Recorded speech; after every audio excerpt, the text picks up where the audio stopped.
ஒரு ஆசிரியர் ஒவ்வொரு மாணவருக்கும் ஒரு பலூனை கொடுத்தார். அவர்கள் அதை ஊதி அதில் தங்கள் பெயரை எழுதி அதை நடைபாதையில் வீச வேண்டும். பின்னர் ஆசிரியர் அனைத்து பலூன்களையும் மாற்றி அமைத்தார்.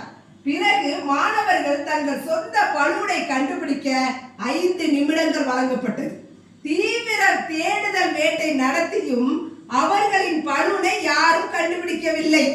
அந்த நேரத்தில் ஆசிரியர் மாணவர்களிடம் தாங்கள் கண்டெடுத்த முதல் பலூனை எடுத்து அதில் யாருடைய பெயர் எழுதப்பட்டதோ அவர்களிடம் ஒப்படைக்க சொன்னார். 5 நிமிடங்களில் ஒவ்வொருவருக்கும் அவரவர் பலூன் கிடைத்தது. ஆசிரியர் மாணவர்களிடம் சொன்னார், இந்த பலூன்கள் மகிழ்ச்சி போன்றது. ஒவ்வொருவரும் தங்கள் மகிழ்ச்சியை தேடினால் நாம் அதை ஒருபோதும் கண்டுபிடிக்க முடியாது. தேடிக்கொண்டேதான் இருக்க வேண்டும். ஆனால் மற்றவர்களின் மகிழ்ச்சியில் நாம் அக்கறை கொண்டால் நமக்கான மகிழ்ச்சி நம்மை தேடித்தானே வரும்.